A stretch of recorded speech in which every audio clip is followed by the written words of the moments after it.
Alright guys, let's go ahead and do lesson 56. This is more on adding and subtracting fractions that do not have a common denominator. And you guys know the rule that if there are fractions that do not have a common denominator, that means that you cannot add or subtract them until you get a common denominator. So without further ado, let's go ahead and... Alright, we have 1/2 plus 1/3. Look at the denominator, the number on the bottom. And those are not the same number. So we need to rename these two fractions using a 1 in order to get a common denominator. So what is a fraction that's equivalent to 2 that has a denominator as 6? Where did I get the 6 from? If you come to the side really fast and you write the multiples of 2, 2, 4, 6, 8, 10, and then you write multiples of 3, 3, 6, 9, 12, you notice that 6 is the least common factor, or least common multiple. So you're going to take 6, and that is going to be your new denominator. But you need to rename these two fractions. What do we need to multiply 1/3 by to get a fraction with 6 on the bottom? And this fraction right here has to be equal to 1. Well, the answer, of course, is 2, because 3 times 2 is 6. So I'm going to multiply that by 2 halves, and we'll multiply this fraction by a fraction that when I multiply what times 2 equals 6, 2 times, of course, 3. So I'm going to multiply that by 3/3. Okay, so then you multiply straight across. 3 times 2 is 6, 1 times 2 is 2. So 2/6 is equivalent to 1/3, but it's very important that it has a 6 in the denominator spot. 2 times 3 is 6, 1 times 3 is 3. So 3/6 is equal to 1/2. Now we can add these two fractions. 3/6 plus 2/6 is 5/6. Alright, here's another example. Rita saw that she had 3/4 of a carton of 12 eggs left. She then used another 2/3 of the whole carton. How many eggs does she have left? Alright, so she was hopefully cooking the eggs, not throwing them at people. Not that anyone would do that, but anyway, we're going to take 3/4, because that's how many eggs she has, 3/4 of the whole 12 eggs, or the whole carton, and we're going to subtract 2/3 of the whole carton of eggs. Now, okay, we have 3 and 4. Now, if you want to go to the side really quick and write the multiples of 3, 3, 6, 9, 12, 15, 18, 21, so on and so forth. And then the multiples of 4 would be 4, 8, 12, 16, 20, 24, so on and so forth. Then you find the least common multiple, and of course that's going to be 12. Alright, so then we know that we can rewrite this problem right to the right. You want to rewrite it, and this is important to work up and down. A lot of people try to work left to right. We're not ready for that yet. It's important for you guys to work left, top to bottom. Our LCM is 12, so that's where we're going to get the 12. Okay, then we're going to multiply both of these fractions by a fraction that when we multiply the top by 3. So we multiply it by 3/3. Alright, now we're going to multiply this one by, of course, 3 times 4 is 12, so we're going to use 4/4. Alright, so 4 times 3 is 12, 3 times 3 is 9. 9/12 is equal to 3/4. Kind of enlarge that fraction. Most of the time we're reducing fractions. This time we're enlarging a fraction. Alright, 2/3. 3 times 4 is 12, 2 times 4 is 8. So we're going to have 9/12, and we're going to subtract 8/12. And 9/12 minus 8/12 is, of course, 1/12. Which, if there are 12 eggs in a carton and you only have 1/12 left, that means you have 1 egg left. It's always good to have 1 egg, because if you're cooking something, baking some cookies or brownies or something, a lot of times you'll need 1 egg to finish the recipe.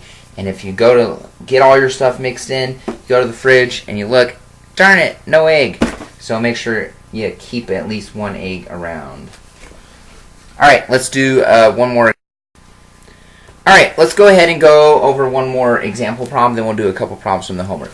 Alright, another application for using common denominators is when you're comparing two fractions. So you'll use a common denominator when you're adding fractions, common denominator when you're subtracting fractions, and a common denominator when you are comparing fractions. So I'm going to rewrite these two fractions.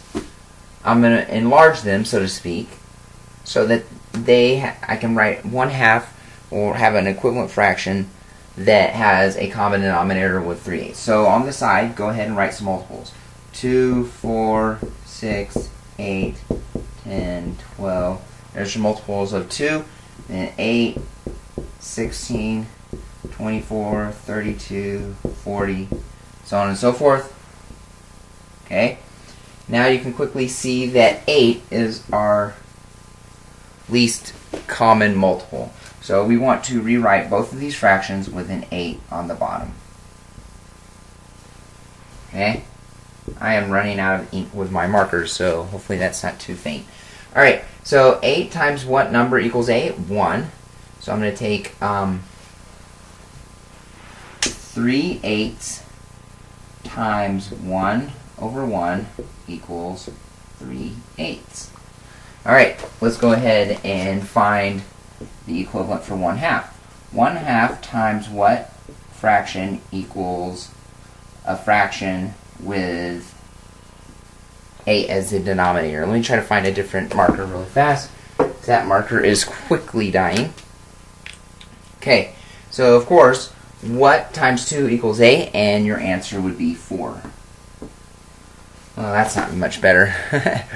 Okay, so we'll finish this problem and then I'll find a good marker. 2 times 4 is 8. If I multiply the bottom by 4, top by 4. So we're multiplying the whole fraction of 1/2 times 4/4.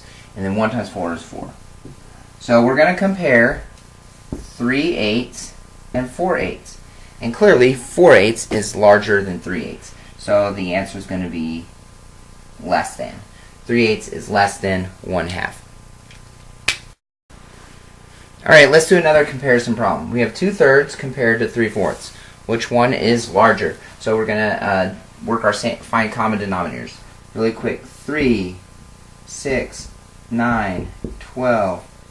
Alright, 4, 8, 12, 16. Alright, you can quickly see that 12 is our common denominator. So I'm going to find a fraction that is equal to 2/3. And when I multiply it, it is going to have a 12 as the denominator. We're going to compare that to 3/4 times a fraction that equals a fraction with 12 in the denominator, because that's our common denominator. So what number times 3 equals 12? If you remember from the last problem, this is kind of the same, only we're comparing in this problem. 3 times 4 equals 12. So we're going to multiply this by 4/4. 2 times 4 is 8. So we have 8/12 compared to, now what number times 4 equals 12? Of course that's 3, so we're going to multiply that by 3/3. And 9/12. 8/12 is clearly smaller than 9/12, therefore 2/3 is less than 3/4. Alright, here's problem number 3 from your homework. There are 88 keys on a piano, 52 of them are white. So what fraction of the keys are white? And so we're going to take 52, and that's going to be our numerator, and 88 will be our denominator. Alright, so let's go ahead and reduce this problem. If you divide top and bottom by 4, 52 divided by 4 is going to be 13, and 88 divided by 4 is going to be 22. So your answer for part A of this problem is 13/22. Now it wants the ratio of black to white keys. So however many keys are black is going to go on top. And we know that the number of black keys is going to be 88 minus 52. Okay, if you do a little side problem if you do a problem on the side, that doesn't hurt. 88 minus 52 is 36. And that's going to be your numerator. Now to find out what is your denominator. A lot of people will be tempted to put 88 because there's 88 total keys. But remember, it doesn't want black to total keys, it wants black to white keys. So how many white keys are there? And we already know that there 52 are white, so 52 goes on bottom. Okay? And then when you reduce this fraction, if you divide top and bottom by 2, you're going to get 36 divided by 2 is going to be 18 over 26. And if you divide those two by 2, you're going to get 9 over 13. So there's 9 black keys to every 13 white keys on a piano. Alright, here's number 10. I chose to do number 10 because it just looked like a cool problem to do. 6, and when you're doing order of operations, it goes, please excuse my dear Aunt Sally. Please stands for parentheses or no parentheses. Excuse stands for exponents, and there is an exponent. 6 squared. That's the same as 6 times 6, which we know is 36. So you're going to take 36, and you're going to divide that by 800ths. Okay? You're definitely going to have to do some work on the side. So let me go ahead and work this erase this scratch work I have. Grab my marker. So you're going to take 36, and you're going to divide that by 800ths. So if you're dividing by 800ths, you need to make this into a whole number. So move the decimal as far to the right as you need. So that's 1, 2. That'll be 2 jumps there, 2 jumps there, which means you're going to need 2 placeholder zeros. If you want to rewrite this problem, it's going to be 3,600 divided by 8. 8 will go into 36 4 times because 4 times 8 is 32. And when you subtract that from 36, you're going to get 4, which is less than 8. And then you're going to bring down your 0.